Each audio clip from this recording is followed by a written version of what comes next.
ሰላም እንደምን ቆያችሁ ውድ የሆፕ ቻናል ኢትዮጵያ ተከታታዮች። እንግዲህ ይህ የሆፕ ወጣቶች ፕሮግራማችን ነው። ይህ ፕሮግራም በትንቢት ቃል የወንጌል አገልግሎት በዕዝራ ሴሚናሪ ዘርፍ እየተዘጋጀ ወደ እናንተ የሚቀርብ ፕሮግራማችን ነው።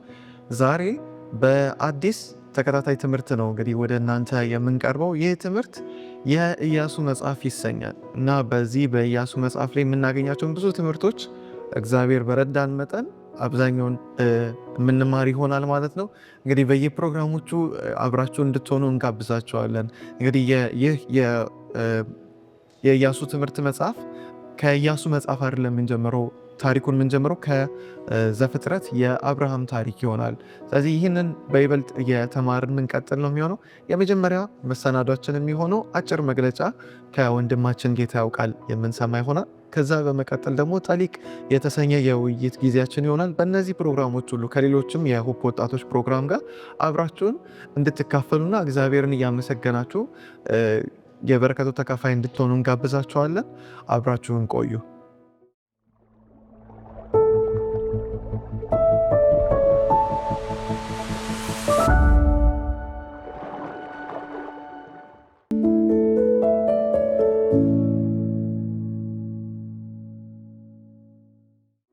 ከአባታችን ከእግዚአብሔር ከጌታችን ከኢየሱስ ክርስቶስ ጸጋና ሰላም ለሁላችንም ይብዛ።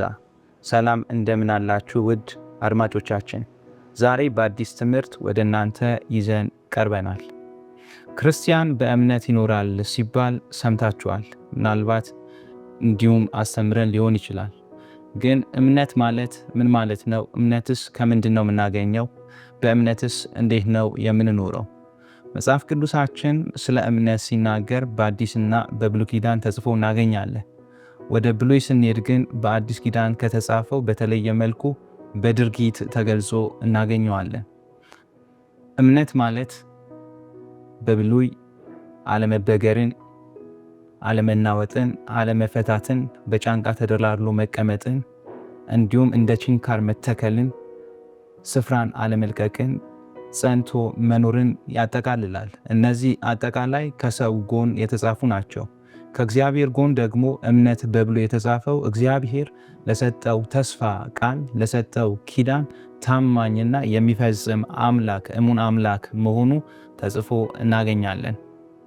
ዘፍጥረት ምዕራፍ 15 ላይ ስለ አብርሃም ታሪክ እናገኛለን። እንግዲህ ሁላችንም አብርሃም የእምነት አባት መሆኑን እናውቃለን። ዘፍጥረት ምዕራፍ 15:7-6 ላይ አብርሃም እግዚአብሔርን አመነ ጽድቅም ሆኖ ተቆጠረለት የሚል ጥቅስ እናገኛለን። እንግዲህ አብርሃም ከመጠራቱ ጀምሮ የኖረው ኑሮ በሙሉ በእምነት የተኖረ ኑሮ ነው። ምናልባት እግዚአብሔርን ያያል፣ ይመለከታል። የሚያየው የሚመለከተው ግን ከሚኖረው ኑሮ በላይ ተስፋ የሰጠውን እግዚአብሔርን ተመልክቶ የኖረ አባት ነው እና አብርሃም በእምነት ኖረ ብለን ስንናገር ሳለ እግዚአብሔር የሰጠውን የተስፋ ኪዳን እንደሚፈጽም አምሎ ኖረ የሚል ሐሳብ የያዘ ነው። ሲጠራው ሳለ የዕውር ድንብሩን ዝም ብሎ ወጣ የሚል ሐሳብ የያዘ ሳይሆን የሰጠውን የተስፋ ኪዳን ይዞ እንደወጣ የሚያመላክት ነው። ሰው በባህሪው ጽኑና ጥብቅ በሆነ ነገር ላይ ይታመናል። እንግዲህ እግዚአብሔር ለአብርሃም እንደዛ ሆኖ ስለተገለጠለት አብርሃም ሰው ነውና ጥብቅና ጽኑ በሆነው በእግዚአብሔር ታምኖ እናገኘዋለን። አብርሃም ሂድ ወዳለው ቦታ ላይ ሲሄድ ማለትም ወደ ከነዓን ሲወጣ፣ እንዲሁም አድርግ ያለውን ነገር ሲያደርግ ማለትም አንድ ልጁን ይስሐቅን ሰዋልኝ ሲለው፣ እንዲሁም ደግሞ እመን ያለውን ነገር ሲያምን ማለትም ዘርህን እንደ ሰማይ ከዋክብት እንደ ምድር አሸዋ አበዛለው ያለውን ተስፋ ሲነግረው እግዚአብሔር ይህ ያህዌ አምላክ የሆነው እግዚአብሔር እንደሚፈጽመው አብርሃም አመነ። እሙን በሆነው አምላክ ታመነ። የሰጠው የተስፋ ኪዳን አብዛኛዎቹ ከሱ ከአብርሃም በኋላ ቢፈጸሙም ጥቂት የሚባሉ ነገሮች የተሰጠው ተስፋ ቃል ግን በራሱ በአብርሃም ሕይወት ውስጥ ተፈጽመዋል። ትልቁን ግን አወርሳለሁ ያለውን ውርስ በኢያሱ መጽሐፍ ላይ ለአብርሃም የተሰጠው የተስፋ ኪዳን ኢያሱ ሲያወርሳቸው እንመለከታለን።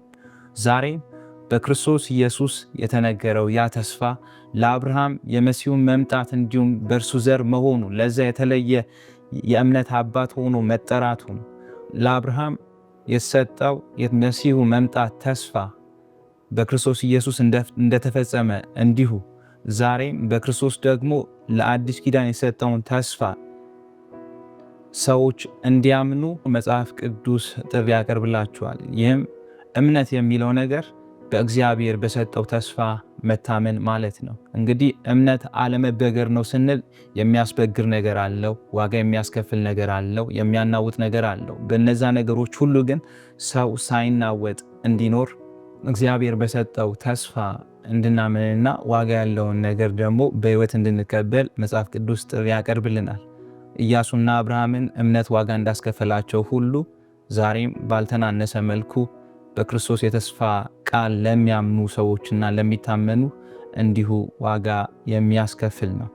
እንድንታመን በክርስቶስ እንድናምን ተስፋ በሰጠው አምላክ መታመን እንድንችል እግዚአብሔር ራሱ ይርዳን። ይበልጥ ክፍሉን በቀጣይ ባለው ክፍል እንወያያለን። ከወዲሁ አብራችሁ እንድትቆዩ እንጋብዛችኋለን። ተባረኩ።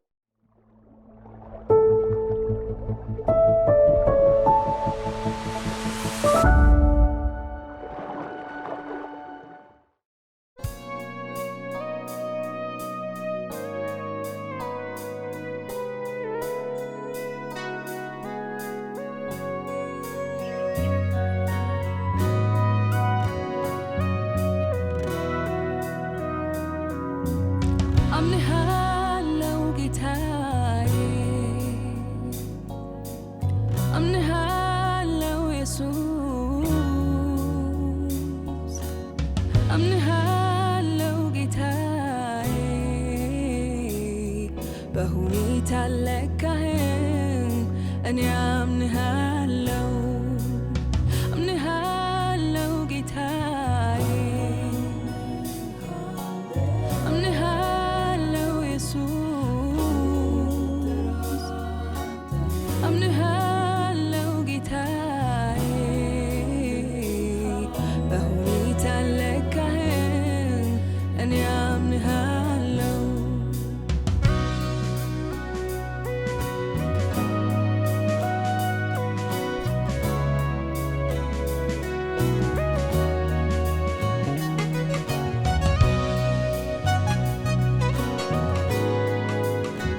አምንሃለው ጌታዬ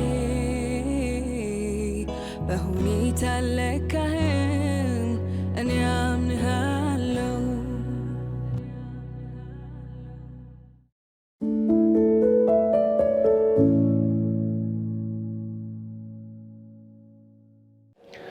ሰላም እንደምን ቆያችሁ ውድ የሆፕ ወጣቶች ተከታታዮቻችን። እንግዲህ ይህ የሆፕ ወጣቶች የጠሊቅ ትምህርት የውይይት ጊዜያችን ነው ማለት ነው። የባለፈው ትምህርት እንግዲህ የዘጸአት ትምህርትን እያጠናን ነበር። በሱ ትምህርት ብዙ እንደተባረካችሁ ብዙ ነገር እንዳወቃችሁ ተስፋ እናደርጋለን። እንዲሁም ደግሞ ህይወታችሁም እየተለወጠ እንደሆነ ተስፋ እናደርጋለን። አሁን ደግሞ በአዲስ ተከታታይ ትምህርት ወደ እናንተ እንቀርባለን ማለት ነው። የዚህ ተከታታይ ትምህርታችን ርዕስ የኢያሱ መጽሐፍ ይሰኛል። እንግዲህ በዚህ ትምህርት የመጀመሪያውን ውይይት ነው የምናደርገው ማለት ነው። እንደተለመደው እንግዳ ተወያዮችን ይዘን ወደ እናንተ ቀርበናል። እነሱን ስማቸውን አስተዋውቄ መጀመር እፈልጋለሁ። በዚህ በኩል እህቴ ሲፈናለች፣ ከዛ እህቴ ልቤና ወንድሜ አርጁማ ይገኛሉ ማለት ነው። በዚህ ውስጥ የኢያሱን ትምህርት ነው እያጠናን የምንሄደው። እንግዲህ አብራችሁ እንድትከታተሉ እስከ ፕሮግራማችን መጨረሻ ከኛ ጋር እንድትሆኑ እንጋብዛችኋለን። እንኳን ደህና መጣችሁ። እሺ፣ የዛሬው ትምህርታችን ርዕሱ የቃል ኪዳን ተስፋዎች እድገት ይላል እና ይህን ትምህርት ስንጀምር መጀመሪያ ወደ ኢያሱ ዘለን አንገባም። ትምህርቱን ስናቅ ማለት ነው። ምናልባት ተከታታዮቻችን አብራችሁን መማር ከፈለጋችሁ የእዝራ ሴሚናሪ የስልክ መተግበሪያ ላይ ኤስኤስኤል የሚለውን ስትጫኑ እዛ ውስጥ የሰንበት ትምህርትና ኢንቨርስ የሚል ወይም የጠሊቅ ትምህርት አለ። እዛ ጠሊቅ ትምህርት ላይ ስገቡ ይህንን ትምህርት በሙሉ ማግኘት ትችላላችሁ። እኛም ይህንን ትምህርት ነው አብረን የምንወያየው። ስለዚህ አብራችሁ እንድትከታተሉን እንጋብዛችኋለን። በዚሁ እዛው የመጀመሪያ ትምህርታችን የምናገኘው ታሪኩ ቀጥታ ወደ ኢያሱ አይገባም። የኢያሱን ታሪክ ለማግኘት ወደ አብርሃም ታሪክ ይወስደናል ትምህርቱ። ለምንድን ነው አብርሃም ጋር የሚወስደን? የአብርሃም የእምነት መውጣትና ኢያሱ ህዝቡን ይዞ ወደ ከነዓን መግባት የእምነት እርምጃቸው ተመሳሳይ ነገር የሚያደርጋቸው ነገሮች ስላሉ ነው። እና የአብርሃምን የመጀመሪያ ጥሪ የምናውቀው ዘፍጥረት ምዕራፍ 12 ላይ ነው። ዘፍጥረት ምዕራፍ 12 ላይ አብርሃም ከማን ጋር ነበር የሚኖረው? ቤተሰቦቹ ምናምን አብሮት የነበሩት ሰዎች ነበሩ። ልክ አብርሃም የመጀመሪያ ስሙንም ተጠርቶ የምናገኘው እዚህ ጋር ነበረ። ከምዕራፍ 11 መጨረሻ ላይ እናገኘዋለን። ግን ምዕራፍ 12 ሲጀምር ምንድነው የሚለው? እግዚአብሔር አብርሃምን አለው። አብርሃምን የዛኔ አብርሃም ሳይባል በፊት ከሀገር ከዘመዶችም ከአባትን ቤት ተለይተ እኔ ወደማሳይ ምድር ውጣ፣ ብዙ ነገሮችን ትተ ያካበትከውን ነገር ይዘህ ውጣ። ለአብርሃም የቀላል መልእክት መስሎ አይሰማኝ። ምክንያቱም ሜቢ ያፈራው ነገር ይኖራል። አባቱ በካራን ነበር የሚኖረው፣ እዛ ሞተ። ከዛ በኋላ ነው እንግዲህ ውጣ እየተባለ የምናየውና የተመቻቸ ቦታ ነበረው አብርሃም። ያለው ቤተሰቦች ነበሩት፣ የራሱ ልጅ ባይኖረው፣ ነገር ግን እህት ምናምን ነበሩት አይደለ? እንደምናውቀው ታሪኩን ስንሄድ እዚህ ጋር ወደ አርጆ ነው ጥያቄን ማንሳት የምፈልገው። እንደ አብርሃም ምናልባት የተመቻቸ ቦታ ኖሮ ያውቅ ይሆናል። ከተመቻቸ ቦታ ለምሳሌ ትምህርት፣ ስራ፣ መኖሪያ ቦታም ሊሆን ይችላል። ከዛ የነበረ ህይወት ወደ ከባድ ህይወት የወጣበት ጊዜ ወይም እግዚአብሔር ጠርቶ ያውቃል ወይ? እንደገና ደግሞ ይሄ ሁኔታ ከእግዚአብሔር ጋር ያለህን ግንኙነት እንዴት አድርጎ ቀረጸው የሚለውን ብታስረዳ። እሺ፣ አመሰግናለሁ አማን። ቀጥታ የኔን የህይወት ኤክስፒሪየንስ ከመናገሪ በፊት ወደኋላ ልመልስና አንተ እንደነገርከኝ የአብርሃም ታሪክ መልሰን እንድናይ እፈልጋለሁ። እና ብዙ ጊዜ ያው የእምነትን ታሪክ ስንሰማ ብዙ ጊዜ አእምሯችን ላይ ይመጣ የአብርሃም ታሪክ ነው ቅድም እንደተናገርከውና ሁል ጊዜ ጥያቄ የሚሆንብኝ ለምንድን ነው አብርሃምን ካለበት ቦታ ተለይተህ ውጣ ያለው? እግዚአብሔር ባለበት ቦታ መባረክ አይችልም እንዴ የሚል ጥያቄ ጠይቄ ነበርና ምንድነው የተረዳሁት? እግዚአብሔር እምነታችንን ኤክስፒሪየንስ እንድናደርግ ሲፈልግ መጀመሪያ ካለን ኮምፈርት ዞን እንድንወጣ ይፈልጋል። ተመቻችተንበት ካለንበት ቦታ እንድንለይና እግዚአብሔር ብቻውን እንድናምነው ብቻውን ማለት ነውና ለዛም ይመስለኛል አብርሃም መጀመሪያ እባርካለሁ ዘርን አበዛዋለሁ ከማለቱ በፊት መጀመሪያ ካለበት ቦታ ተለይተህ ውጣ፣ ከዘመዶች ከአባትን ቤት ከእናትን ቤት ተለይተህ ውጣ ሲለው እንመለከታለንና ብዙ የብሉይ ኪዳን ታሪኮችን በተለይ ስንመለከት የእምነት አባቶችን እግዚአብሔር በአንድም በሌላም በኩል ካላቸው ኮንፈርት ዞን ለቀው እንዲወጡ ይነግራቸዋል። ለአብርሃም ቀጥታ ካለበት ቦታ ተለይተው ውጣ አለው። ለሌሎቹ ደግሞ ቀጥታ መጥቶ ባይነግራቸው እንደዚህ አይነት ሲቹዌሽን ይፈጥራል እግዚአብሔር። በምርኮ ሊሆን ይችላል ተለይቶ እንዲወጡ፣ ወይ ካሉበት ቦታ ብቻ ተለይቶ እንዲወጡ የሚያስገድድ የነ ዮሴፍንም ታሪክ ማየት ይችላል። እና በጣም ለዚህ ታሪክ ደግሞ ገጣሚ ነው ብዬ ማስበው ሌላ ከአብርሃም ውጭ የዳንኤል ታሪክ። እነ ዳንኤል እድሜያቸውን በእኛ ወጣቶች ናቸውና ተለይተው እንዴት እንደወጡ ስንመለከት 4 ናቸው። እንዳጋጣሚ እዚህ ጋር 4 ነን እኛና በእነሱ ቦታ ሆነን ታሪኩን እንድንረዳ ስለፈለኩ ነውና እነ ዳንኤል ተመቻችተውበት የሚኖሩበት ሀገር ነበራቸው፣ የራሳቸው የሆነ ሀገር ነበራቸውና በማያውቁት ምክንያት ንጉሳቸው ተማርኮ በጦርነት ተሸንፈው በጣም በማይሆን ሲቹዌሽን ውስጥ ወደ ባቢሎን ሀገር ሲሄዱ እንመለከታለንና ብዙ ጊዜ እነ ዳንኤልን ታሪክ ስንሰማ ብዙ ጊዜ የምንሰማው የድሉን ታሪክ ነው። እሳት ውስጥ ገቡ፣ ከዛ እግዚአብሔር አዳናቸው፣ አንበሳ ጉድጓድ ውስጥ ገባ፣ ህልሙን ፈታ ምናምን። ይህ ታሪክ እውነት ነው፣ እግዚአብሔር እንደዛ አድርጓል። ግን ከዛ በፊት ምዕራፍ 1 ላይ ምንድን ነበረ? እነ ዳንኤል ታሪክ ስንመለከት በጣም የጨለማ ስቶሪ ነው የምንመለከተው። ምንም ከማያውቁበት ተመቻችተው ከሚኖሩበት ቦታ ተፈናቅለው በምርኮ ሲወሰዱ ነው ያለና እግዚአብሔር አንድ እድል እየሰጣቸው ይመስለኛል እምነታቸውን የሚያጠነክሩበትና ምንም ተስፋ በሌለበት እግዚአብሔርን ለማመን በማይመችበት ሁኔታ ውስጥ እግዚአብሔር መኖሩን በእነ ዳንኤል ታሪክ እንመለከታለንና እነ ዳንኤል መጀመሪያ ከተወሰዱ በኋላ የተደረገባቸው ታሪክ ምንድነው? መጀመሪያ አይደንቲቲያቸውን የለወጡባቸው፣ ስማቸውን ነው የቀየሩባቸውና በቃ እግዚአብሔር መኖሩን እንዲረሱ ነው የተደረገውና የነ ዳንኤልን ታሪክ ስማቸውን ታስታውሳላችሁ። ዳንኤል እና አናንያ እግዚአብሔርን የሚወክል አይነት ስም ነው የነበራቸውና መጀመሪያ ስማቸውን ሲቀይሩ ታያለና ከእግዚአብሔርን ከሚገልጽ ስም ቀጥታ የነሱ የባቢሎንን አማልክት ስም ሲሰጧቸው ታያላችሁና በፍጹም የባቢሎን ንጉስ ያኔ ናቡከደነጾር እርግጠኛ ነበር እግዚአብሔር መሸነፍ፣ እግዚአብሔርን ድል ማድረጉ። ኢቭን የቤተ መቅደሱን እቃዎች ለራሱ ግብዣ ቤት ምናምን ሲጠቀምና በእንደዚህ አይነት ሁኔታ ውስጥ እነ ዳንኤል ግን እግዚአብሔርን በልባቸው አንግሰው ነበር። የመጀመሪያው የእምነታቸውን ኤክስፒሪየንስ ያደረጉበት ታሪክ ትዝ ካላችሁ ከንጉሱ ገበታ ጋር አብረው እንዲበሉ እድል ተሰጣቸውና በጣም ትልቅ እድል ነው እውነት ለመናገርና ማንኛውም የባቢሎን ወጣት ያን እድል ቢያገኘው ደስ ብሎት የሚያደርገው ነገር ነውና እኔ በእነሱ ቦታው ያሰብኩትና ከንጉስ ገበታ ቤት እንድትበላ እድል ተቀርቦልህ የሚመጡልኝ ጥቅሶች ማንም እንዳይወቅስ ምናምን የሚሉ ጥቅሶች አሉ። እነሱ ናቸው የሚመጡት። ግን ዳንኤል በዛ ሰዓት ምን አደረገ ይላል? ያ ምግብ እንዳያረክሰው ምን አደረገ? በልቡ አሰበ። ዋው በጣም ነው የሚያስገርመውና ምንም እንደዚህ አይነት ነገር ለማሰብ የማይመች ቦታ ላይ በልቡ እንዳያረክሰው አሰበ ይላል። አንድ እግዚአብሔር እምነቱን የሚያጠነክርበት አንድ መንገድ ሰጠው። ከዛ በኋላ ነው እንግዲህ የሚቀጥሉት የእሳት ውስጥ መጣ ሊኖር ይችላል፣ በህልም ውስጥ ህልም መፍታት ሊሆን ይችላል፣ ከዛ አንበሳ ጉድጓድ ውስጥና በማይመች ሁኔታ ውስጥ እግዚአብሔርን ማሰቡ፣ በማይመች እግዚአብሔር የለም በሚባል ቦታ ውስጥ እግዚአብሔር አለ ብሎ ማመኑ ቀጣይ ለሚኖሩት የእምነት ግድድሮች ውስጥ በቀላሉ እንዲያልፋቸው እግዚአብሔር ረድቶታልና እነ ዳንኤል እና እነ አብርሃም ታሪክ ምን ያገናኘዋል ካልከኝ፣ አብርሃም አው እግዚአብሔር ራሱ ውጣ አለው። እነ ዳንኤልን ደግሞ እግዚአብሔር ሁኔታዎችን አመቻቸ። ለነሱ እኮ ምንም የሚመቻች ሁኔታ አይደለም አይደለ? በዛ ሰዓት ብታዩት ተስፋ የሚያስቆርጥ ሁኔታ ነው። በሰላም እየኖርክበት ካለው ኮንፈርት ዞን ተፈናቅለ ስትወጣ ምንም እግዚአብሔር ያለም አይመስልም። ግን በእንደዚህ አይነት ሁኔታ ውስጥ ከነ ዳንኤል አልፎ ደግሞ እግዚአብሔር ምን እያሰብኩ ነበር? እነ ዳንኤልን ብቻ ሳይሆን ከነ ዳንኤል ጋር አብረው የተማረኩት ህዝቦች ምን ያህል ጠንካራ እንደሚሆኑ አይታችሁ አስባችሁ ታውቃላችሁ? እምነታቸው ምን ያህል ቢውል እንደሚደረግ ኢቭን ከዛ አልፎ ንጉስ ናቡከደነጾር ኢቭን እንዴት እግዚአብሔር እንዳመነ ምናምን ትመለከታላችሁና እግዚአብሔር ካለንበት ኮንፈርት ዞን ተለይታችሁ ውጡ ሲል ለኛ ማይመች ሁኔታ ቢመስለንም ለእግዚአብሔር ግን እኛን ለመስራት የሚመች ሁኔታ ነው ለሱ።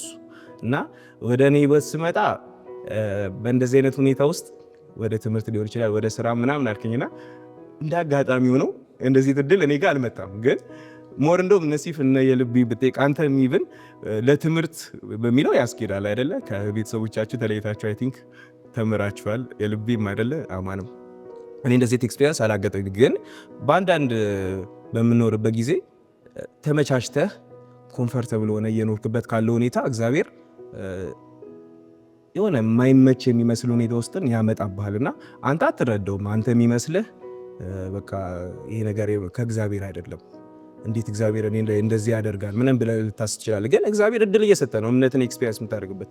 ለጸለይከው ነገር ያው ኤክስፒሪየንስ አድርገህ እንካ እምነትን አሳድግበት እያለ እድል እየሰጠ አንተ ግን አሬ ነገር ከእግዚአብሔር አይደለም ምናምን ብለህ የባስ ትርቃለህ። እና አብርሃም ግን በቃ የሰጠው ምላሽ ምን ያህል መጨረሻ ላይ አሁን ራሱ የምናየው የትንቢቱ ቃል መፈጸሙ አብርሃም ያኔ እሺ ማለቱ ነው። እና በዚህ ዘመን ለምንኖር ወጣቶች በተለይ የሚመጡብን ግርድሮች፣ ቻሌንጆች እምነታችንን እንድናጠነክር ነው የሚመጣውና እግዚአብሔር በዛ ውስጥ የሚያስተምሩን ብዙ ነገሮች ስላሉ ፈቃደኛ ሆነን እሺ ማለት እንድንችል ደግሞ እግዚአብሔር ልባችንን እንዲከፍተው እግዚአብሔር ይርዳን እላለሁ። አሜን። እግዚአብሔር ይባርክ። በጣም ወሳኝ ነገር ነው። ዋና ከአብርሃምም ሆነ ከነ ዳንኤልም ወይም እያንዳንዱ መጽሐፍ ቅዱስ ጋር የምንመለከተው እንዳልከው አንተን የግድ ከዛ ቦታ ላይ ወስድህም ይችላል። ባለበት ቦታ አጠገብ ያለውን ነገር ሁሉ ሊወስደው ይችላል። ለምሳሌ ማንን እንዳነሳ እንችላለን። ልክ እንደዚህ ስንል ኢዮብ ሁልጊዜ አይደል ሊመጣልን የሚችለው። አንዳንዴ እግዚአብሔር እኛን ከሁኔታዎች ሙሉ ለይቶ ሊያወጣን ይችላል፣ ወይ ደግሞ ባለንበት ቦታ ያለንን ሁሉ ሊወስደው ይችላል። ዞሮ ዞሮ እግዚአብሔር አንድ ነገር ነው የሚፈልገው፣ ከኛ ጋር ያለውን ግንኙነት ማስተካከል ወይም ማሳደግ አይደል። ከዛ ውጭ የለም። አብርሃም እምነቱ እያደገ የመጣው በዚህ ምክንያት ነው አይደል። እቺ የመጀመሪያውን ስቴፕ ሄደ። የመጀመሪያው ከሀገሩ መውጣቱን ሄደ። ከዛ ፈተናዎች እየቀጠሉ መጡ አይደል። በዚህ ወደ ቀጣይ ጥያቄ ወደ አንቺ ጋር እመጣለሁ። አብርሃም የእግዚአብሔር የእምነት ዩኒቨርሲቲ የገባ ይመስለኛል። ምክንያቱም ከባባድ ጥያቄዎች እየመጡበት ነው።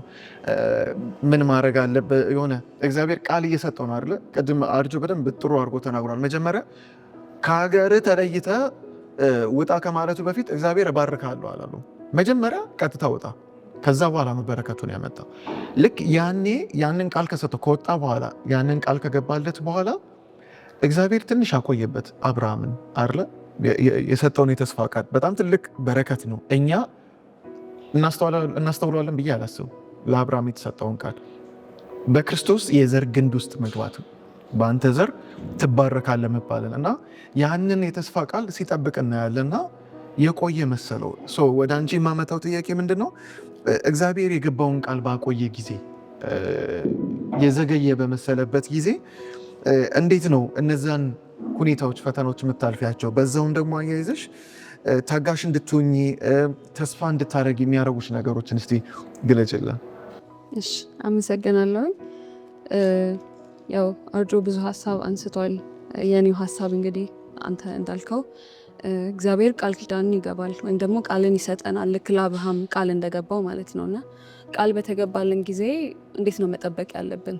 የዘገየ ስፔሻሊ ደግሞ የዘገየ በሚመስልበት ሁኔታ ውስጥ ስናልፍ፣ ከዛም ደግሞ እንዴት ነው በትዕግስት መቆየት የምንችለው የሚለውን ሀሳብ በምንመለከትበት ጊዜ እውነት ለመናገር ወደ ፐርሰናል ኤክስፒሪየንስ ከመምጣቴ በፊት ከዛው ከራሱ ከአብርሃም ታሪክ ላይ ምን መውሰድ አለብን የሚለውን ነገር ከተናገርኩ በኋላ ወደ እኔ እመጣለሁ። በመጀመሪያ እግዚአብሔር የገባልን የተስፋ ቃል ለመጠበቅ ወይም ደግሞ ቃል ኪዳኑን በምንጠብቅበት ጊዜ የዘገየ ሲመስለን መጀመሪያ ማስታወስ ያለብን ቃል የገባልን አካል ማን ነው የሚለውን ነገር ነው። ማን ነው ቃል ኪዳንን የሰጠን አካል የሚለውን ነገር መመልከት አለብን። ብዙ ጊዜ ከሰዎችም ምናምን ነገር እንደዚያው ስንሰማዊ ከዘመዶቻችን ሊሆን ይችላል ቃል የሚገቡልን ሰዎች አሉ አይደል? እንደዚህ ያደርግልሃለሁ፣ እንደዚህ ያደርግልሻለሁ ምናምን ነገር ይሉናል እና ሳያደርጉት እንመለከታለን፣ ሳይሆን ይቀራል ምናምን ነገር። ከዛን ወይ ለወንድሞቻችን ወይ በዙሪያችን ላለ ሰው ደግሞ እስቲል አሁንም ቃል ሲገቡ እናገኛቸዋለን። ከዛ ያ ሰው ነው ቃል ይገባልክ ምናምን እሱ እኮ አያደርገው ምናምን ነገር እንላለን እና በባህሪያቸው ቃላቸው የማይጠብቁ ሰዎች አሉ። ቃል ይገባሉ፣ ቃል በመግባት እንደነሱ ላይኖር ይችላል። ግን ቃላቸውን ደግሞ ሳይጠብቁ ቀርተው አይተናቸው እናውቃለን በህይወታችን እና እነዛን ሰዎች እከሌ ነው እንደዛ ያለ ኦኬ እሱማ እንደዛ አያደርግም እኮ አታውቀውም እንደ ያወራል ምናምን፣ ግን ቃል ኪዳኑን አይጠብቅም ብለው ይናገራሉ። ለአብርሃም ማነው ቃል የገባለት ብለን ስንመለከት እግዚአብሔር ነው። እግዚአብሔር ደግሞ ምን አይነት አምላክ ነው ብለን ስንመለከት በመጽሐፍ ቅዱሳችን በዘኍልቍ ምዕራፍ 23 ቁጥር 19 ላይ እንደዚህ ይላል፣ ሐሰትን ይናገር ዘንድ እግዚአብሔር ሰው አይደለም ብሎ ይናገራል። እግዚአብሔር የተናገራት ቃል አንድም ውሸት የለችም ማለት ነው። የሚገባልንም ቃል ኪዳን ሆነ ካፉ የሚወጣው እያንዳንዱ ቃል ውሸት አይደለም፣ ምክንያቱም እግዚአብሔር እንደ ሰው አይደለም። ሌላው ደግሞ እግዚአብሔር የተስፋ ቃልን በሚሰጠን ጊዜ የተናገረው ቃል ውሸት አይደለም ብለናል አይደል? ቃሉ ውሸት ካልሆነ ስለመፈጸምና ስላለመፈጸሙ ስለ ታማኝነቱስ እንዴት ነው ብለን ስንመለከት እዛው መጽሐፍ ቅዱሳችን ላይ ይናገረናል። ዕብራውያን መጽሐፍ ላይ ምዕራፍ 10 ቁጥር 23 ላይ የተስፋን ቃል የሰጠው የታመነ ነውና ይላል። የሰጠውን የተስፋ ቃል የሚፈጽም ታማኝ አምላክ እንደሆነ የሚናገር ነው ማለት ነው። እንዲሁም አብርሃም ሲጠራ ስር ተጠርቶ ነው አይደለ የወጣው? በጥሪ ነው የወጣው።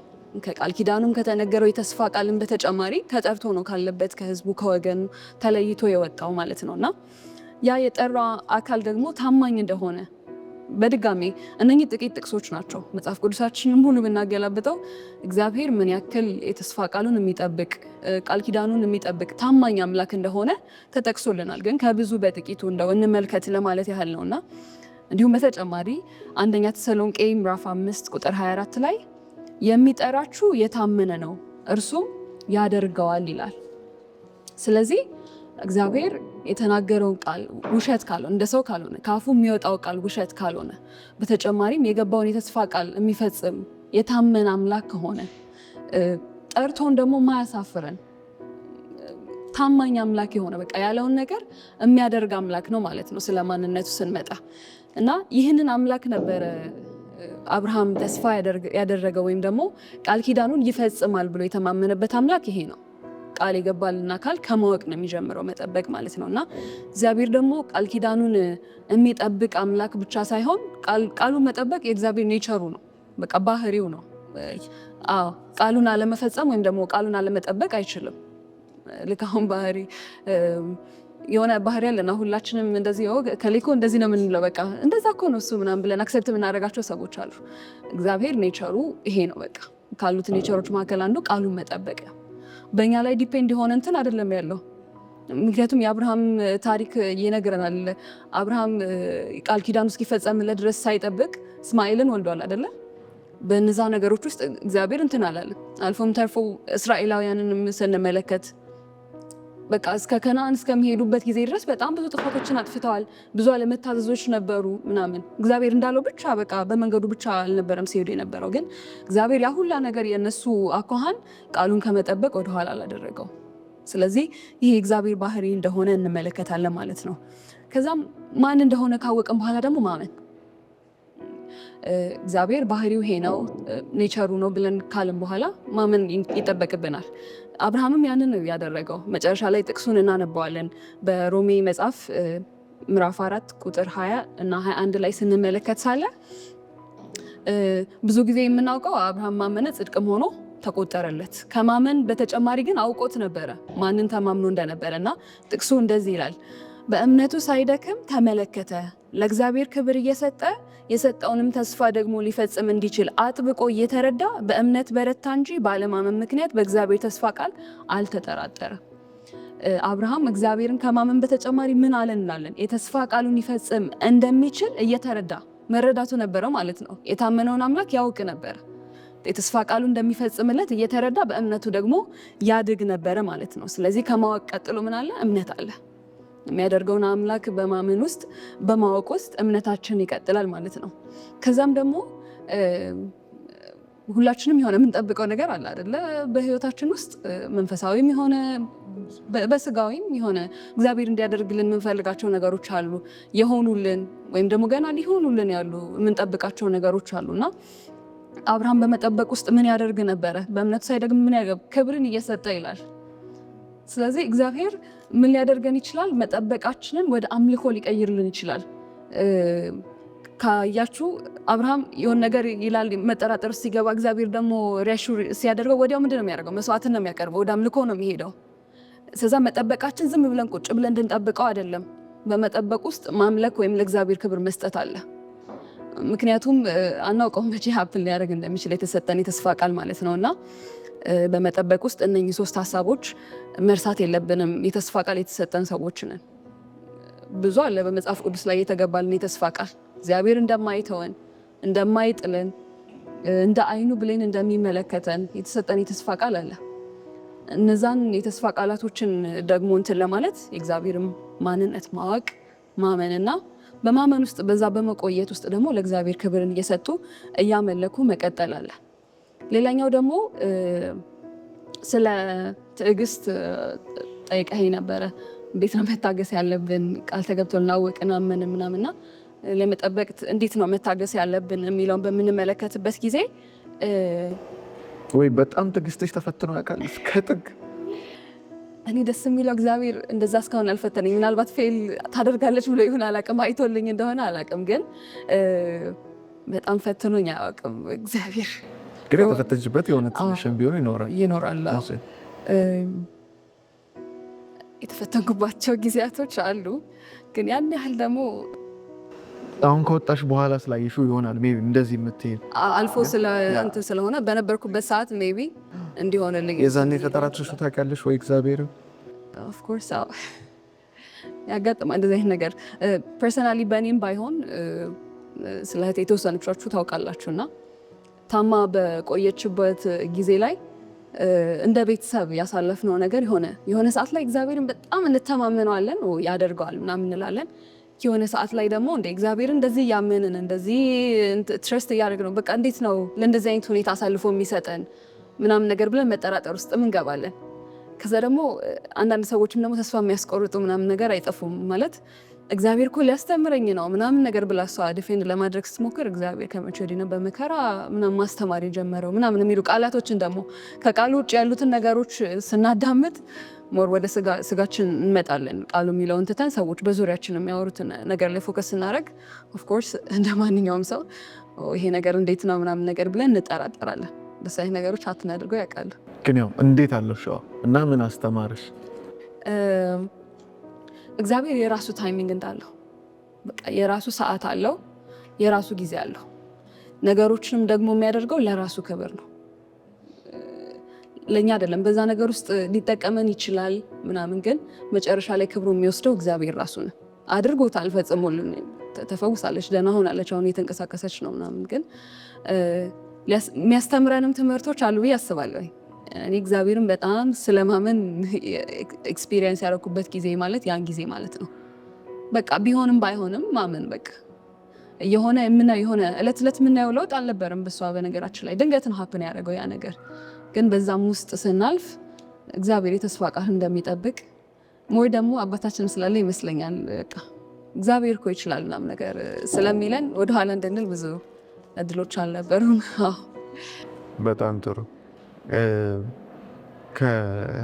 ከሚገርመኝ ነገር አንዱ ምናልባት ትምህርቱም የምትከታተሉ ተመልካቾቻችን መግቢያው ላይ የቅዳሜ ከሰዓቱ ማለት ነው መግቢያው ላይ እግዚአብሔር ነገሮችን በራሱ መንገድ በራሱ ጊዜ እንደ ፈቃዱ ነው የሚያደርገው።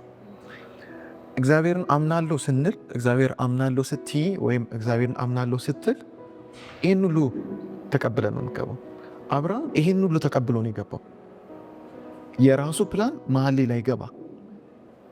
በኋላ ታሪኩን ስትመለከቱ የእሱ እቅድ ገባበት አይደለ? የአብርሃም ግን መሰረቱ ያደረገው ያ የተስፋ ቃል የተመሰረተው ቅድም የልቤ እንዳለችት የተመሰረተው በእግዚአብሔር ላይ ብቻ ስለሆነ የአብርሃም ጣልቃ መግባት እግዚአብሔር የተስፋውን ቃል ከመፈጸም አላገደው።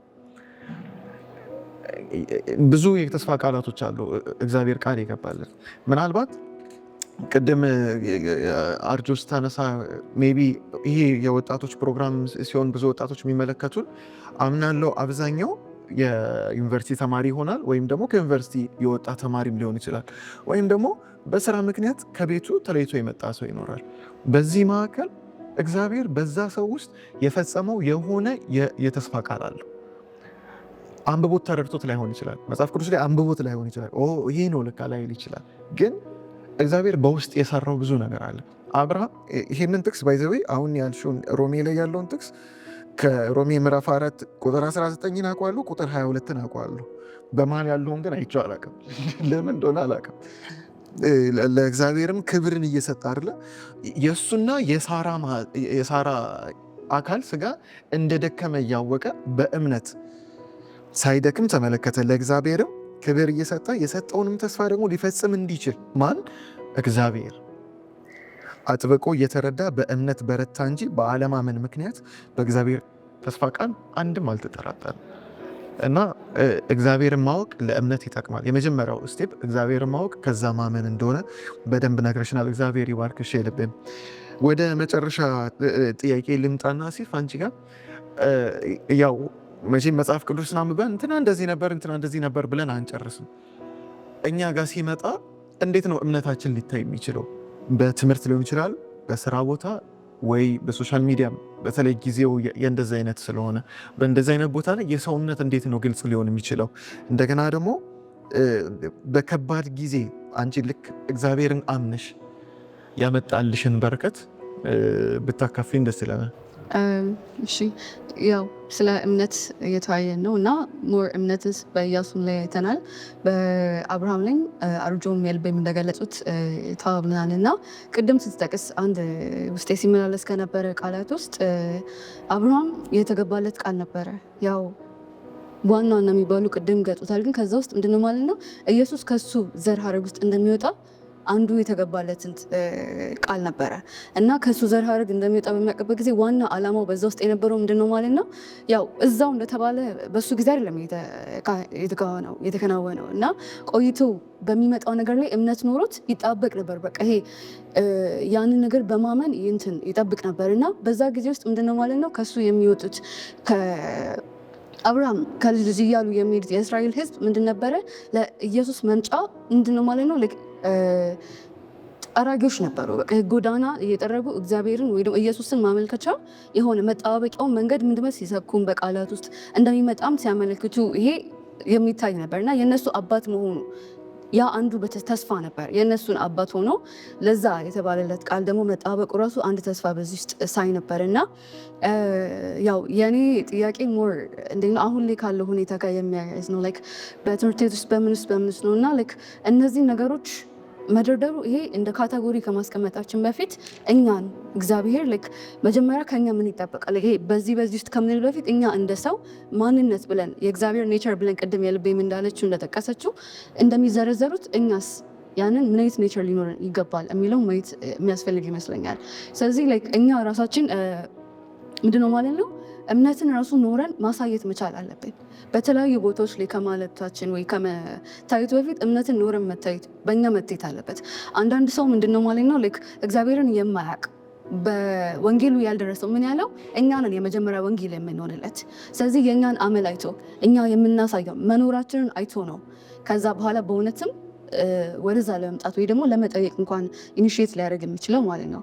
እና ልክ በዚህ ላይ ጥቅስ በጣም ይገልጻል ብዬ ያሰብኩት ቲቶ ምዕራፍ 2 ከቁጥር 12 ላይ ልክ ዋና ሀሳቡ ምንድን ማለት ነው በጸጋ ከኃጢአት መራቅ እንዳለብን እናም ደግሞ ምንድነው ማለት ነው የልባችንን መሻት መካድ እንዳለብን ይናገራል። ከዛ ደግሞ ያንን ከመካድም ባሻገር ደግሞ ምንድነው ማለት ነው ራሳችንን መግዛት እና ደግሞ በጸጋ መንፈሳዊ ሕይወት መኖር እንዳለብን ይገልጻል ማለት ነው። ሶ በዚህ ውስጥ በመኖር በቅድስና የምንመላለስ ከሆነ ያ ራሱ አንዱ ምንድነው ማለት ነው መግለጫ ነው ብዬ አስባለሁ።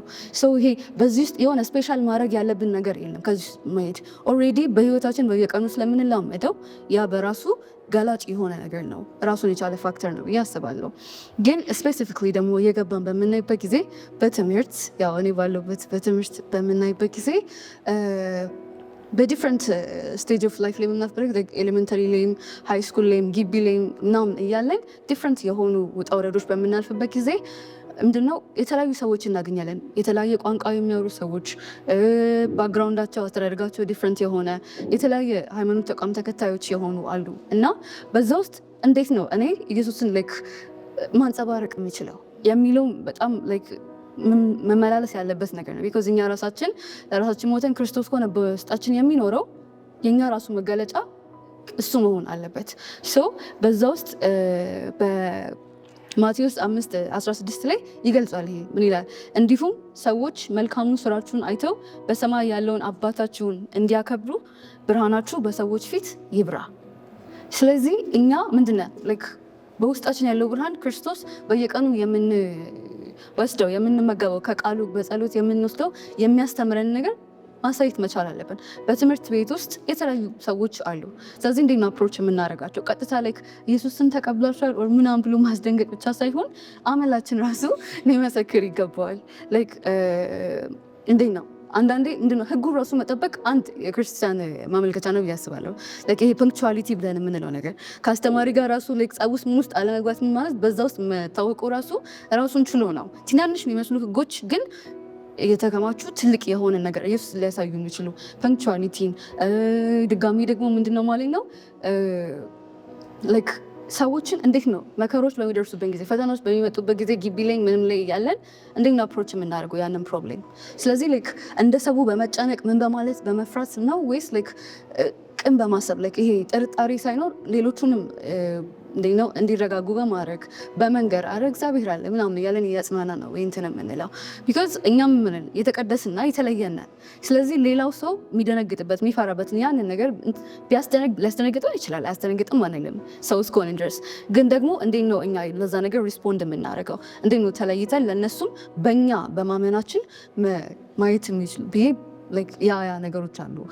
በትምህርታችን ውስጥም የሚወራ አይመስለኝም ይሄ ፓርት ላይክ ስናጠና ብዙ ጊዜ የሆነ ሳብጀክቶች ሆኖ ሲከብዱን በቃ ይሄ ለኛ አይደለም ምናምን የሆነ አይ ምናምን ብለን የምንፈራቸው ነገሮች አሉ እና በዛ ውስጥ ራሱ ባይዘ እግዚአብሔር በጣም ይከብራል ማለት አምነን ላይክ ኖ ላይክ እግዚአብሔር ሆይ እባክህን ይሄን ነገር አንተ አለ ካንተ ጋር ነው ይርካል ላይክ ዝም ብዬ በራሴ ጥረት አይደለም እዚህ ጋር ያለሁት ሶ አንተ እንድታሻግረኝ አንተ እንድትፈታልኝ ደግሞ እችላለሁ። ስለዚህ ላይክ ይሄ እንዴት ነው ማለት ነው አልችልም ወይ በማሸክሸክ ሳይሆን ይቻላል እግዚአብሔር በእኔ ውስጥ ደግሞ ያስችለኛል እያለን አፕሮች እያደረግን ሜቢ ይሄ ብቻችን ተደብቀን ከእግዚአብሔር ጋር በእምነት የምናደርገው ነገር በኋላ ላይ በውጤታችን ይመሰክራል።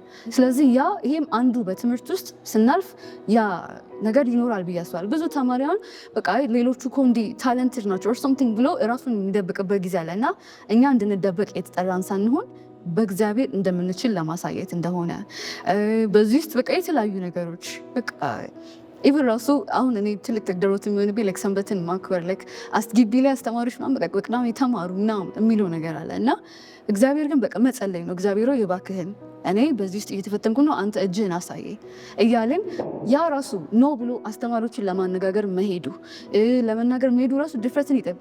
አንዳንዴ ላይ ምንድነው ማለት ቢኮዝ የራሳቸውን በሚያውቁት ስለሆነ እነሱም የሚገለጹት ወይ ደግሞ የሚነግሩን የማናውቃቸው ብዙ ነገሮች ስላሉ ብቻ በመጸለይ ማለት አፕሮች ማድረጉ እነዚህ ነገሮች መቅረፍ ይችላል ብዬ አስባለሁ። እና ሌላ ያው በጓደኝነት ውስጥ በስራ ውስጥ ምናምን ባለ ነው እና በጓደኝነት ውስጥም በቃ ይሄ እንዴት ነው ጓደኞች ስናይ ብዙ ጊዜ እንዴት ነው ከድሮ ጀምሮ አብሮ ያደግናቸው ጓደኞች አሉ፣ በተለያየ ጊዜ ላይ የምናፈራቸው ጓደኞች አሉ እና እንዴት ነው ላይክ የኛ የጓደኝነታችን መሰረት ክርስቶስ ነው።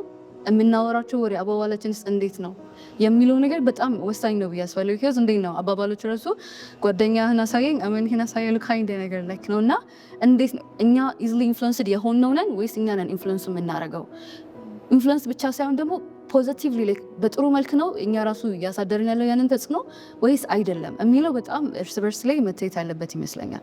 እየጸለይን እነሱ ሲፈሩ ምን ሲሉ ሲወጡ በሚጎትቱን ኔጋቲቭሊ ሆነ በምንጎትት ጊዜ ዝም ብለን የምንሄድ ነን።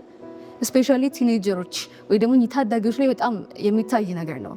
ከግሩፕ ጋር ለመቀላቀል ፊት ለማድረግ ብሎንግ ለማድረግ ሲሉ ራሳቸው ማንነታቸውን ይክዱና ወደዛ መሄዷል እና በዚህ ውስጥ ራሱ ከምር በቃ ይሄ ማስተማር መንገሩ ቃሉን ማወቁ ራሱ ይሄ ጸንተው እንዲቆሙ ክርስቶስን በዛ ውስጥ እንዲያንጸባርቁ ይረዳል ብዬ አስባለሁ። እና በተለይ በሶሻል ሚዲያን በምናይበት ጊዜ በቃ እኛ በራሳችን አንደኛ ምንድነው ማለት ነው ከመናገራችን በፊት ራሳችን የምናየውን ነገር መቀጠል።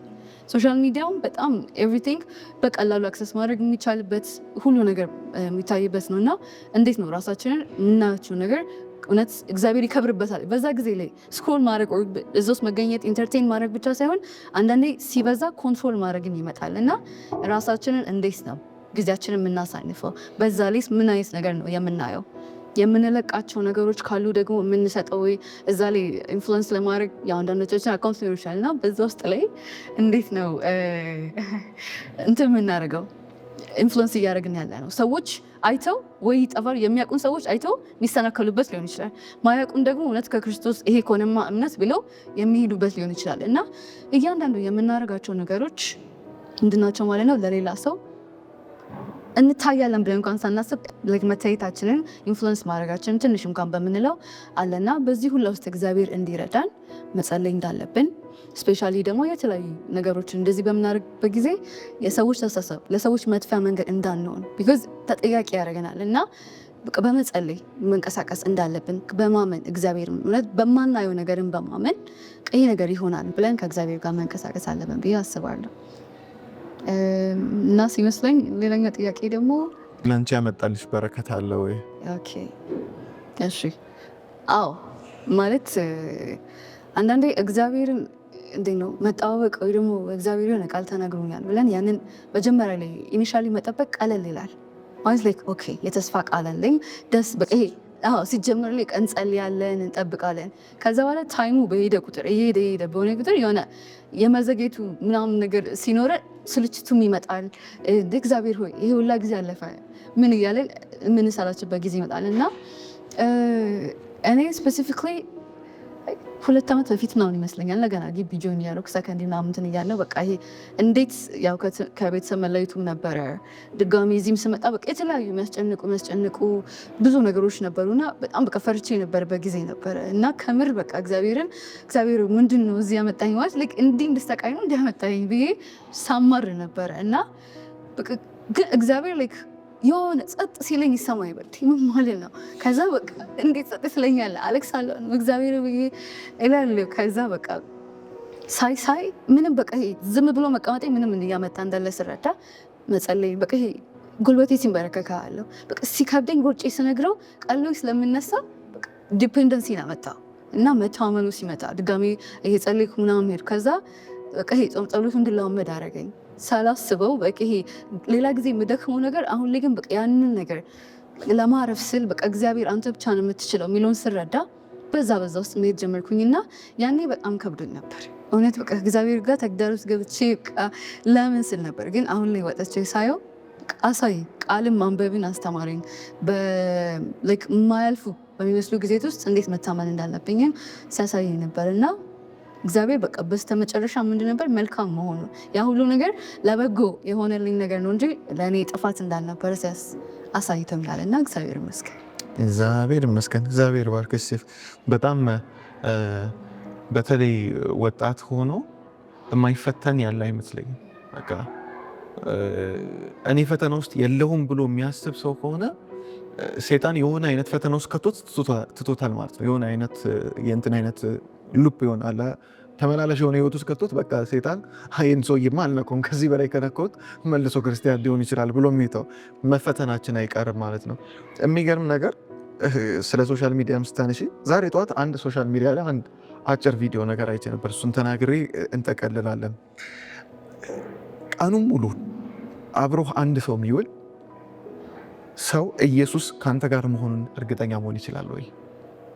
ምን ማለት ነው? ሰው እንዲህ አብሮ አጠገባችን ላይቀመጥ ይችላል። የሆነ ማንነት የሚያየን አካል አለ ብለናል። ይህንን ስላችሁ ፕራይቬት የምንላቸው ቦታዎችን አንዳንድ ኃጢአቶች እዛ ብቻ የሚቀሩ አሉ። እስከዛ ድረስ ሄዶ እንኳን ሰው ቢመጣ ወይ ቢያየን ይሄ ሰው የኢየሱስ ጓደኛ ነው ማለት ይችላል ወይ? በጣም ወሳኝ ጥቅስ አንስታለች። ቲቶ ምዕራፍ 2 ቁጥር 12 የመጀመሪያው እግዚአብሔር ተስፋ የገባልን ቃል ከሱ ጋር አብሮ መሆንን ነው። በእያንዳንዱ ሰው ታሪክ ስንመለከት የመጀመሪያው የተስፋ ቃል ምክንያቱም የማይገባን እድል ነው፣ የማይገባንም እድል ከሱ ጋር አንድ ላይ መሆን። ከዛስ ከሱ ጋር አንድ ላይ ሆነ መጨረሻ ላይ ጥቅሱን ስታነቡት ምንድን ነው የሚለው?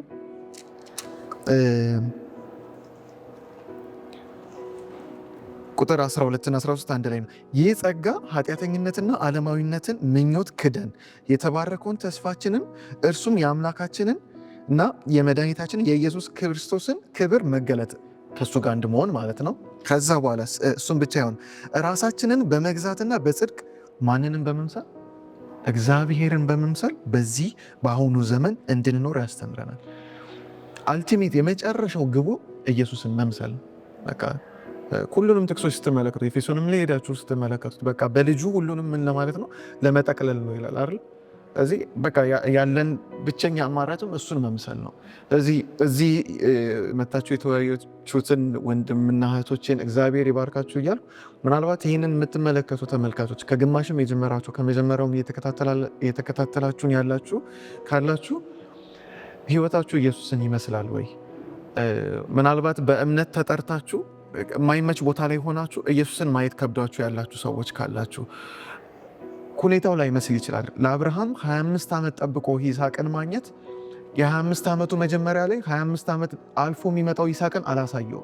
25 ዓመቱን ጠብቆ ግን በ26ኛው ዓመት የይስሐቅን መወለድ ባየ ጊዜ የ25ቱ ዓመት የመጣበት መንገድ በእግዚአብሔር ላይ መተማመንን አስተምሮታል። ስለዚህ እየደከማችሁ ያላችሁበት መንፈሳዊ ህይወት ሊሆን ይችላል የነበራችሁ የእግዚአብሔር ቃል ልምምድ፣ ምናልባት አገልጋይ የነበራችሁ ሰዎች እንደገና የተመለሳችሁ ሰዎች፣ እንደገና ደግሞ በህመም የምትሰቃዩ በመንፈሳዊ ህመም የምትሰቃዩ ካላችሁ፣ በኃጢአት እስራት የምትሰቃዩ ካላችሁ አይዟችሁ፣ እግዚአብሔር ከእናንተ ጋር ነው፣ ይይዛችኋል። እግዚአብሔር ሲይዝ ደግሞ ላይለቅ ነው። ምክንያቱም የተስፋው ቃል መሰረቱ ኢየሱስ ስለሆነ እግዚአብሔር ራሱ ስለሆነ እኛ ብንሆን ኖሮ እንደኛ አያያዝ አይሆንም። እንደኛ አያያዝ ቢሆን ኖሮ አብርሃም ተስፋ ቆርጦ አጋር ጋር እንደገባው እኛም የምናመቻቻቸው ነገሮች ይኖሩ ነበር። ነገር ግን ቃሉን የሰጠው የታመነ ስለሆነ እሱም ያደርገዋል የሚለውን ጥቅስ እንዳነበብ ነው። እግዚአብሔርን እመኑት። እሱን ለማመን ግን እስቲል እሱን ማወቅ ያስፈልጋል። ስለዚህ አሁንም ወደ ቃሉ እንድትጠጉ እናበረታታችኋለን። ምናልባት ለቃሉ ጊዜ መስጠት የተከበዳችሁ ካላችሁ መጀመሪያ ላይ እንዳልነው የእዝራ ሴሚናሪ የስልክ መተግበሪያ በጣም ብዙ አማራጮች አሉት። በየቀኑ የሚጠኑ የየቀን ጥሞና መንባቦችም አሉት። በየ3 ወሩ የሚወጡ ትምህርቶች አሉት። እንደገና ኮርሶችም አሉት። ስለዚህ እግዚአብሔርን ለማወቅ ሞር እንድትቀርቡ ይህን እድል ወደ እናንተ ልናቀርብ እንፈልጋለን። ስለዚህ ይህኛውን ውይይታችን ስንጨርስ ግን በጸሎት እንድንጨርስ እንጋብዛችኋለን። ምናልባት ባላችሁበት አይናችሁን ጨፍናችሁ አብራችሁን እንድትጸልዩ እንጠይቃችኋለን። እንጸልይ። በሰማይ ያለህ አባታችን ሆይ እናመሰግንሃለን። ይህ ጊዜ አጋጣሚ ስለሆነ እናመሰግንሃለን። ከዚህ ስክሪን ጀርባ የሚመለከት ወንድም እህት፣ ጌታ ሆይ እናት፣ አባት፣ ወጣት፣ የትኛውም ሰው በአጋጣሚ እዚህ እንዳልመጣ እናውቃለን። ይህንን እንደማይመለከት እናውቃለን። ለዚህ ወንድም ለዚህ እህት ጌታ ሆይ የተስፋ ቃልን እንደገና እንድታድስላቸው እንለምናለን። አብረሃቸው እንደሆንክ ንገራቸው ጌታ ሆይ፣ እንደምትወዳቸው እንደምትቀርባቸው፣ የወደቀውን እንደምታነሳ እንድትነግራቸው፣ ለልባቸው ጌታ ሆይ የሚያስፈልገውን ቃል እንድትነግራቸው እንጸልያለን። ከዚህም በኋላ ደግሞ ከአንተ ጋር እንዲጓዙ ብርታትንና ጸጋን እንድትሰጣቸው እንለምናለን። አንተን የሚመስሉበትን ጸጋ፣ ዓለማዊ ኃጢአትን አስወግደው ወደ አንተ የሚቀርቡበትን ጸጋ እንድታበዛላቸው እንለምናለን። ስለሰማህን ተመስገን። በልጅህ በኢየሱስ ክርስቶስ ስም አሜን። እንግዲህ የነበረን የውይይት ጊዜ ይህን ይመስላል። ከቀሪ የሆፕ ወጣቶች ፕሮግራም ጋር አብራችሁን ቆዩ። እግዚአብሔር ይባርካችሁ።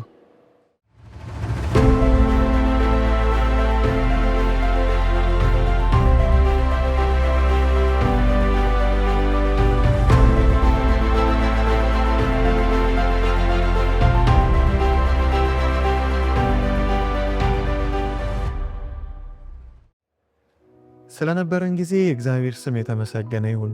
በእያንዳንዱ ፕሮግራሞች እንደተባረካችሁ ራሳችሁንም እንደፈተሻችሁ እግዚአብሔርን ማየት እንደቻላችሁ ተስፋ እናደርጋለን። እንግዲህ አሁን ይህንን የሆፕ ወጣቶች ፕሮግራማችንን በምንዘጋበት ጊዜ አንድ የሚያበረታታ ጥቅስ ልሰጣችሁ እፈልጋለሁ። ምክንያቱም አብርሃም ለማመን በከበደው ጊዜ፣ ከነበረበት ከተመቻቸ ቦታ በወጣበት ጊዜ፣ ብዙ ፈተና ውስጥ ባለፈ ጊዜ እግዚአብሔር ራሱ ብቻውን ነበረ ማጽናኛ ይሆን የነበረውና ይህንን ጥቅስ የምናውቀው ጥቅስ ነው። ነገር ግን ምናልባት የእግዚአብሔር ቃል ሁሌ አዲስ ስለሆነ በፈተና ውስጥ ላለ ሰው ደግሞ ብርታት ይሆናል ብዬ ስለማመን ይህን ቃል አጋራቸዋለሁ። የሚገኘው ትንቢተ ኢሳይያስ ምዕራፍ 40 ቁጥር 28 እስከ 31 እንደዚህ ይላል። አላወክምን? አልሰማህምን? እግዚአብሔር የዘላለም አምላክ የምድር ዳርቻ ፈጣሪ ነው። አይደክምም፣ አይታክትም፣ ማስተዋሉም አይመረመርም። ለደካማ ኃይልን ይሰጣል፣ ጉልበት ለሌለውም ብርታትን ይጨምራል። ብላቴኖች ይደክማሉ፣ ይታክቱማል፣ ጎበዛዝቱን ፈጽሞ ይወድቃሉ። እግዚአብሔርን በመተማመን የሚጠባበቁ ግን ኃይላቸውን ያድሳሉ፣ እንደ ንስር በክንፍ ይወጣሉ፣ ይሮጣሉ፣ አይታክቱም፣ ይሄዳሉ፣ አይደክሙም። ምናልባት በሕይወታችሁ የደከማችሁበት ነገር ካለ፣ ያዘናችሁበት፣ ያቆዘማችሁ፣ ጀምራችሁ የተዋችሁት ነገር የሆነ ጊዜ በርትታችሁበት የነበረው አሁን ግን ሞት ሞት የሚሸታችሁ ነገር፣ ተስፋ የቆረጣችሁ። አዎ ይገባኛል፣ እኔም ወጣት ነኝ። ብዙዎች በመኖር የደከሙ ሰዎች አሉ፣ ተስፋ የቆረጡ። የሚታየው የሚሰማው ሁሉ ደስ የማይልበት ጊዜ ላይ ነው ያለን። ግን አንድ ነገር አለ ተስፋ የማይቆረጥበት፣ እግዚአብሔር የዘላለም ዳርቻ ፈጣሪ። እሱ አይደክምም፣ አይታክትም። ለደካሞች ደግሞ ኃይል ይሰጣል። ስለዚህ ወንድሜ እህቴ፣ ደክሞሃል፣ ደክሞሻል። የሚያበረታ እግዚአብሔር አለ፣ የሚያጠነክር አለ እና ሲያጠነክር ደግሞ መቼም ላይ ያበረታ። ንስር ክንፎቿን እንደምታድስ እንደታደሰ እንደገና ያንን የተበለውን ዘመን ሁሉ እንደ አዲስ የሚያኖር አምላክ አለን።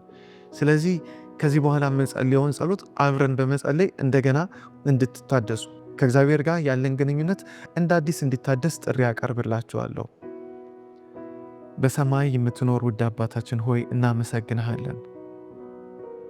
ይህች እህቴን ይህን ወንድሜን በዚህ የሚመለከቱን ሁሉ ወደዚህ ፕሮግራም ስለጋበዝካቸው አመሰግንሃለሁ። ይህ ያንተ ጥሪ ነው እንጂ አጋጣሚ ስላልሆነ እጅግ አድርጌ አመሰግንሃለሁ።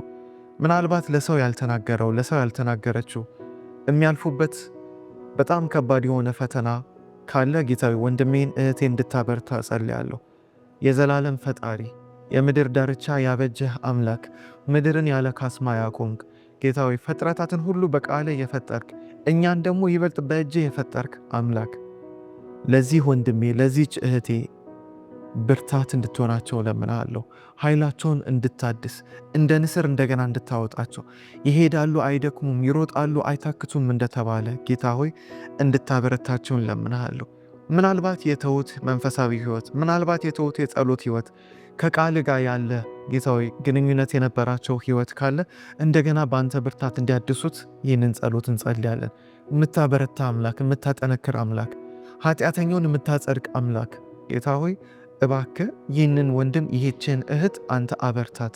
ጌታ ሆይ ይህንን ቪዲዮ ከጨረሱ በኋላ አይተው ከጨረሱ በኋላ ወደ አንተ የሚቀርቡበትን እድል እንድታመቻች እንዲታደሱ፣ ምናልባት በቃኝ ያሉበት ተስፋ የቆረጡበት አናውቅም፣ ምናልባት ራሳቸውን ሊያጠፉ የሞከሩም ሊኖሩ ይችላሉ።